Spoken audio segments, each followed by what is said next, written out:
A report explained why Singapore's total fertility rate is so low, and after knowing this, I bet you'll go, seriously meh? Watch on and you'll understand. So.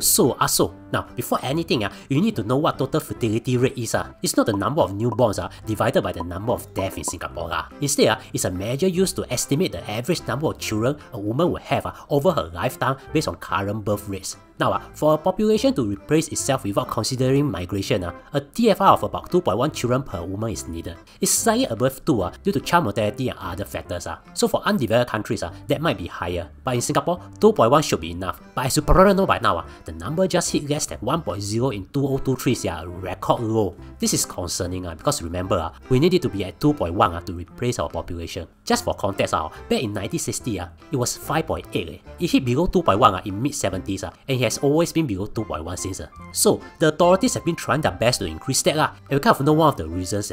In case you didn't know, the Ministry of Trade and Industry has a department called the Department of Statistics, and they come out with lots of data and publications like seriously a lot. In fact, I got the data for the TFR through their platform. So in May 2024, they released a publication called Using Decomposed Singapore, which is based on the stats they've come up with. They're trying to figure out why the total fertility rate in Singapore is so low, and one of the reasons more women in Singapore are staying single. And when I say single, I mean unmarried. Anyways, the focus is just on single women, not on single men, which leads to a big question that I bet you, your friends, your pets, and most importantly, people who are super woke in TikTok will ask us. If got more single women, why am I still single at Cheeseburger?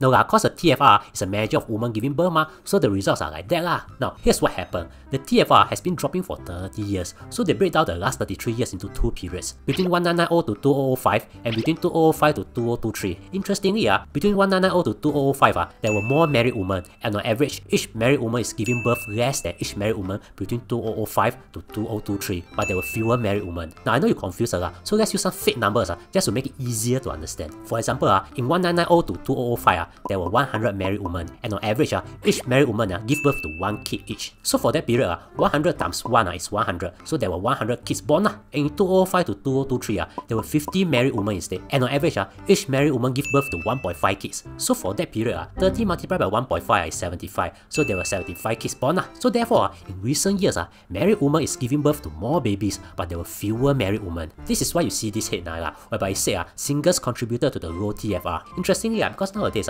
AI can easily I mean because the folks at Department of Statistics is hardworking.